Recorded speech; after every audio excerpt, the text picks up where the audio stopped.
ഇന്നലെയും ഇന്നുമായിട്ട് ബുള്ളിഷ്നെസ് എന്ന് പറയാൻ പറ്റത്തില്ല. ചെറിയൊരു അപ്പ് മൂവ്മെൻറ്റ് കാണിച്ചിട്ടുണ്ട്. നമ്മളിതിനെ ഒരിക്കലും എന്ത് ചെയ്യരുത്, മകരൊരു അപ്പ് സൈഡിലേക്ക് മൂവ്മെൻറ്റ് കിട്ടി എന്നുള്ള രീതിയിൽ നമ്മൾ കാണരുത്. 5-ാം തീയതിയിലെ ക്യാൻഡിലൊരു അഗ്രസീവ് ബെയറിഷ് ക്യാൻഡിലായിരുന്നു. ഈ ഒരു ക്യാൻഡിലിനകത്ത് തന്നെയാണ്, അല്ലെങ്കിൽ ഈ ഒരു ക്യാൻഡിലിനകത്ത് തന്നെയാണ് 3 ദിവസത്തെ ക്യാൻഡിൽസ് ഓപ്പൺ ആയിരിക്കുന്നത്, അല്ലെങ്കിൽ 3 ദിവസം മാർക്കറ്റ് ഫോം ആയിരിക്കുന്നത് ഈ അകത്ത് തന്നെയാണ്. അപ്പോൾ അതുകൊണ്ട് തന്നെ നമ്മുടെ വ്യൂ സ്റ്റിൽ ബെയറിഷ് തന്നെയാണ്. ഈ ഒരു സോണാണ് നമ്മുടെ ഒരു എൻട്രി സോൺ. ഏകദേശം മാർക്കറ്റ് 64,000 അല്ലെങ്കിൽ 64,300 റേഞ്ചിലാണ് നമ്മൾ ഇനി ഒരു ബിയറിഷ് വ്യൂ പ്ലാൻ ചെയ്തിരിക്കുന്നത്. ഹായ് ഓൾ, നമുക്ക് എന്തായാലും ഇന്ന് ക്രിപ്റ്റോ മാർക്കറ്റിൻ്റെ മാർക്കറ്റ് അനാലിസിസ് നോക്കാം. അപ്പോൾ നമ്മൾ കഴിഞ്ഞ ദിവസങ്ങളിലുള്ള വീക്കിലി അനാലിസിസിലുള്ള നമ്മൾ കാര്യങ്ങൾ ഡീറ്റെയിൽ ആയിട്ട് പറഞ്ഞിരുന്നു. അപ്പോൾ നിങ്ങളിപ്പോൾ നോക്കി കാണാൻ സാധിക്കും, ഇന്ന് മാർക്കറ്റ് ചെറിയൊരു ബുള്ളിഷ്നെസ്, ഇന്നലെയും ഇന്നുമായിട്ട് ബുള്ളിഷ്നെസ് എന്ന് പറയാൻ പറ്റത്തില്ല, ചെറിയൊരു അപ്പ് മൂവ്മെൻറ്റ് കാണിച്ചിട്ടുണ്ട്. നമ്മളിതിനെ ഒരിക്കലും എന്ത് ചെയ്യരുത്, മകരൊരു അപ്പ് സൈഡിലേക്ക് മൂവ്മെൻറ്റ് കിട്ടി എന്നുള്ള രീതിയിൽ നമ്മൾ കാണരുത്. നിങ്ങൾ നോക്കി കാണാൻ സാധിക്കും, നമുക്കിവിടെ 5-ാം തീയതിയിലെ ക്യാൻഡിലൊരു അഗ്രസീവ് ബെയറിഷ് ക്യാൻഡിലായിരുന്നു. ഈ ഒരു ക്യാൻഡിലിനകത്ത് തന്നെയാണ്, അല്ലെങ്കിൽ ഈ ഒരു ക്യാൻഡിലിനകത്ത് തന്നെയാണ് 3 ദിവസത്തെ ക്യാൻഡിൽസ് ഓപ്പൺ ആയിരിക്കുന്നത്, അല്ലെങ്കിൽ 3 ദിവസം മാർക്കറ്റ് ഫോം ആയിരിക്കുന്നത് ഈ അകത്ത് തന്നെയാണ്. അപ്പോൾ അതുകൊണ്ട് തന്നെ നമ്മുടെ വ്യൂ സ്റ്റിൽ ബെയറിഷ് തന്നെയാണ്.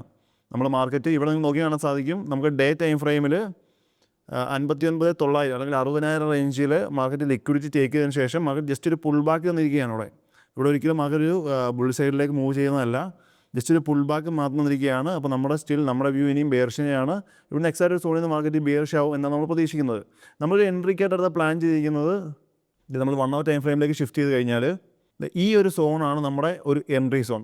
ഏകദേശം മാർക്കറ്റ് 64,000 അല്ലെങ്കിൽ 64,300 റേഞ്ചിലാണ് നമ്മൾ ഇനി ഒരു ബിയറിഷ് വ്യൂ പ്ലാൻ ചെയ്തിരിക്കുന്നത്. ഇന്ന് മോർണിംഗിൽ മാർക്കറ്റ് ഏകദേശം അതിനടുത്തുവരെ എത്തി, നമ്മുടെ എൻട്രി സോണിന് അടുത്തുവരെ എത്തി. പക്ഷേ മാർക്കറ്റ് എൻട്രി തന്നിട്ടില്ല. നമ്മൾ എക്സാക്റ്റ് ഈ ഒരു സോണിൽ മാർക്കറ്റ് ടാപ്പ് ചെയ്യാതെ ഒരു എൻട്രിക്ക് വേണ്ടി പ്ലാൻ ചെയ്യുന്നില്ല. എക്സാക്റ്റ് നമുക്ക് ഈ ഒരു റേഞ്ച് 64,000 64,300 റേഞ്ചിലേക്ക് മാർക്കറ്റ് എത്തിക്കഴിഞ്ഞാൽ നമുക്ക് എന്ത് ചെയ്യാം, ഒരു എൻട്രി, അവിടെ എൻട്രി എടുക്കാമെന്നല്ല, നമ്മളൊരു എൻട്രി പ്ലാൻ ചെയ്യാൻ പോകുന്നു. മാർക്കറ്റിൻ്റെ ഒരു മൂവ്മെൻറ്റ് അല്ലെങ്കിൽ മാർക്കറ്റിൻ്റെ ഒരു അഗ്രസീവ്നെസ് നോക്കിയിട്ടായിരിക്കും ഇവിടുത്തെ ലിക്വിഡിറ്റി ടേക്ക് ചെയ്തിട്ട് വേണോ എൻട്രി, അല്ലെങ്കിൽ ഈ സോണിൽ വേണോ എൻട്രി നമ്മൾ പ്ലാൻ ചെയ്യുന്നത്. അപ്പോൾ സ്റ്റിൽ നമ്മൾ ഇന്നുള്ളൊരു വെയിറ്റിംഗ് ആണ്. നമ്മൾ ഇതുവരെ മാർക്കറ്റിൽ ഒരു എൻട്രീസോ അല്ല മറ്റേ ഒന്നും നോക്കിയിട്ടില്ല, അല്ലെങ്കിൽ പ്ലാൻ ചെയ്തിട്ടില്ല. നമ്മൾ ജസ്റ്റ് പ്ലാൻ ചെയ്തിരിക്കുന്നത്, നമ്മൾ 1 hour ടൈം ഫ്രെയിമിലേക്ക് മാർക്കറ്റ് എത്തിയാൽ, ഈ ഒരു സോണിലേക്ക് മാർക്കറ്റ് എത്തിയാൽ ഇവിടുന്ന് ഒരു ബെയറിഷ് വ്യൂ ആയിരിക്കും നമ്മൾ നോക്കുന്നത്. ടാർഗറ്റ് നമ്മൾ പ്ലാൻ ചെയ്യുന്നത് നെക്സ്റ്റ് ലിക്വിഡിറ്റി ബേസ് ആണ്. എന്ന് പറഞ്ഞാൽ മാർക്കറ്റ് നമ്മൾ 59,000 റേഞ്ചിലേക്ക് വീഴും എന്നാണ്. ഏകദേശം ഒരു 4,500 പോയിൻ്റാണ് നമ്മൾ ബിയറിഷിലേക്ക് പ്രതീക്ഷിക്കുന്നത്. ഇത് നല്ലൊരു ട്രേഡായിരിക്കും. നമുക്കിത് കിട്ടിയാൽ അത്യാവശ്യം നല്ലൊരു ട്രേഡായിരിക്കും. നമ്മൾ ഈ ഒരു ട്രേഡാണ് നിലവിൽ ഇപ്പോൾ പ്ലാൻ ചെയ്തിരിക്കുന്നത്. സ്റ്റിൽ നമ്മുടെ വ്യൂ ഓൾറെഡി ബെയറിഷ് ആണ്. 2 ദിവസം മാർക്കറ്റ് ജസ്റ്റ് ഒരു അപ്പ് സൈഡ് മൂവ് ചെയ്തു എന്ന് കഴിഞ്ഞാൽ നമ്മൾ എന്ത് ചെയ്തില്ല, നമ്മൾ ഇതുവരെ ബുള്ളിഷ് ട്രേഡ് നോക്കിയിട്ടില്ല.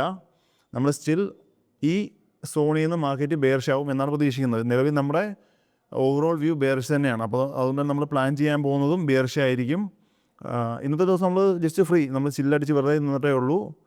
നമുക്ക് പ്ലാൻ ഇന്നൊരു ഓരോ ഓപ്പർച്യൂണിറ്റി, നമുക്ക് ബുള്ളി സൈഡിലേക്കും ബെയർ സൈഡിലേക്കും മാർക്കറ്റിൽ ഓരോ ഓപ്പർച്യൂണിറ്റി നമ്മൾ ഇടയ്ക്ക് ജസ്റ്റ് അനലൈസ് ചെയ്തിരുന്നു. പക്ഷേ എന്നിരുന്നാലും നമുക്കൊരു സെൽ സൈഡ് ഓൾറെഡി നമ്മൾ ബൈയിങ് സോൺ നമ്മൾ ബൈയിങ് സൈഡിലേക്ക് ഒരു 1000 പോയിൻറ്റ് 1500 പോയിൻറ്റിലേക്ക് നമ്മൾ കഴിഞ്ഞ ദിവസങ്ങളിൽ പ്ലാൻ ചെയ്തിരുന്നു. പക്ഷെ നമ്മളത് എടുത്തില്ല. കാരണം നമ്മുടെ വ്യൂ ബെയറിഷ് ആയതുകൊണ്ട് തന്നെ നമ്മൾ ബുള്ളി സൈഡിലേക്ക് അങ്ങനെ ട്രേഡ്സ് നോക്കാറില്ല. സ്റ്റിൽ നമ്മൾ ബെയർ സൈഡിലേക്കാണ്. മീൻസ് ഈ ഒരു 1000 പോയിൻറ്റ് കഴിഞ്ഞ ദിവസങ്ങളിൽ 1000 പോയിൻറ്റ് നമ്മൾ ഓൾറെഡി നമുക്ക് എക്സാക്റ്റ് ഉറപ്പുണ്ടായിരുന്നു മാർക്കറ്റ് ഈ ഒരു 1000 പോയിൻറ്റ് 1500 പോയിൻറ്റ് മൂവ് ചെയ്യും എന്നുള്ളത്. പക്ഷേ നമ്മളത് ട്രേഡ് സൈഡിലേക്ക് നോക്കിയിട്ടില്ല. അപ്പോൾ നമ്മൾ വെയിറ്റ് ചെയ്യണം. നമ്മൾ സ്റ്റിൽ പേഷ്യൻസോടെ വെയിറ്റ് ചെയ്യുകയാണ്. ഇൻ കേസ് മാർക്കറ്റ് ഇവിടുന്ന് ഈ സോണിലേക്ക് വരാതെ താഴത്തേക്ക് പോയാൽ നമ്മൾ ജസ്റ്റ് നെക്സ്റ്റ് നല്ല കൺഫർമേഷൻ കിട്ടുന്നവരെ വെയിറ്റ് ചെയ്യും. അതിനുശേഷം മാത്രമേ ഒരു എൻട്രിക്ക് വേണ്ടി പ്ലാൻ ചെയ്യത്തുള്ളൂ. അപ്പോൾ ഇതാണ് നമ്മുടെ ഈ ഒരു ട്രേഡിങ്ങിൻ്റെ പ്ലാൻ എന്ന് പറയുന്നത്. ഇത് സ്റ്റിൽ ചിലപ്പോൾ ഇന്ന് കിട്ടാം, അല്ലെങ്കിൽ നാളത്തേക്കാണ്. നമുക്ക് എപ്പോഴാണോ മാർക്കറ്റ് ഇവിടെ എത്തുന്നത് ഈ റേഞ്ചിലേക്ക് നമ്മൾ നിലവിൽ ഇന്നൊരു ട്രേഡ്സ് ഓൾറെഡി പ്ലാൻ ചെയ്യുന്നത്. ഓൾറെഡി നിങ്ങൾക്ക് എല്ലാവർക്കും അറിയാവുന്നതാണ്, നമ്മുടെ ട്രേഡിംഗ് സെറ്റപ്പിൽ എല്ലാ ദിവസവും എൻട്രി ഇല്ല എന്നുള്ളതും. നമുക്ക് മന്ത്ലി ഏകദേശം ഒരു 16-17 എൻട്രീസ് ആയിരിക്കും കിട്ടുന്നത്. ഇപ്പോൾ കഴിഞ്ഞ മാസം എടുത്ത് നോക്കി കഴിഞ്ഞാൽ നമുക്ക് ആകെ മൊത്തം കിട്ടിയിരിക്കുന്നത് 13 എൻട്രീസാണ്. 13 എൻട്രീസിൽ 8 നമുക്ക് നല്ല പ്രോഫിറ്റ് തന്നു. അതുപോലെ തന്നെ 3 നമുക്ക് SL അടിച്ചു, 1 നമ്മൾ ബ്രേക്ക് ചെയ്ത് തുടങ്ങി. ഇങ്ങനെയാണ് നമ്മൾ കഴിഞ്ഞൊരു മന്തിലെ ട്രേഡ് ലോഗോ എന്ന് പറയുന്നത്. അപ്പം ഈ മന്തിലായാൽ തന്നെ ഈ മന്തിലോട്ട് നമുക്ക് എനിക്ക് തോന്നുന്നു നമ്മളൊരു 3 ട്രേഡ് ഓൾറെഡി എടുത്തു കഴിഞ്ഞു. നമ്മൾ സ്റ്റിൽ വെയിറ്റ് ചെയ്യണം. നമ്മൾ ഈ ഒരു നല്ലൊരു എൻട്രിക്ക് നമ്മൾ സ്റ്റിൽ വെയിറ്റിംഗ് ആണ്. മാർക്കറ്റ് ഇവിടെ എത്തിയാൽ മാത്രമായിരിക്കും നമ്മൾ അടുത്തൊരു എൻട്രിക്ക് വേണ്ടി പ്ലാൻ ചെയ്യുന്നത്. ഇതാണ് നമ്മുടെ നിലവിലെ ഒരു ട്രേഡിംഗ് പ്ലാൻ എന്ന് പറയുന്നത്. അപ്പോൾ നമുക്ക് നോക്കാം എന്തായാലും മാർക്കറ്റ് എന്താണ് അവിടെ എങ്ങനെയാണ് റിയാക്ട് ചെയ്യുന്നുള്ളത് നോക്കാം. ഓൾറെഡി എന്തായാലും നമ്മൾ ആ ഒരു ട്രേഡ്സ് നമ്മുടെ ടെലഗ്രാമിലും അതുപോലെ തന്നെ വാട്സപ്പ് കമ്മ്യൂണിറ്റിയിലും അപ്ഡേറ്റ് ചെയ്യുന്നതാണ്. ഇതൊരു പ്ലാൻ അത് അപ്ഡേറ്റ് ചെയ്തിട്ടില്ല. ഈ ഒരു റേഞ്ചിൽ മകൻ എങ്ങനെയാണ് റിയാക്ട് ചെയ്തത് നോക്കിയിട്ട് വേണം നമ്മൾ ഓൾറെഡി എന്ത് ചെയ്യാൻ, അപ്ഡേറ്റ് ചെയ്യാൻ. നിങ്ങൾക്കും ആ ഒരു ട്രേഡ്സിൽ അല്ലെങ്കിൽ നമ്മുടെ ട്രേഡ്സുകൾ നിങ്ങൾക്കും വ്യൂ ചെയ്യണമെങ്കിൽ നമ്മുടെ ടെലഗ്രാം ഗ്രൂപ്പിൽ എന്ത് ചെയ്യുക, അല്ലെങ്കിൽ ടെലഗ്രാം കമ്മ്യൂണിറ്റിയിൽ ജോയിൻ ചെയ്യാം. ഞങ്ങൾ ട്രേഡ്സുകൾ നിങ്ങൾക്കും വ്യൂ ചെയ്യാം, അല്ലെങ്കിൽ കോപ്പി ചെയ്യുകയാണെങ്കിൽ കോപ്പി ചെയ്യാം.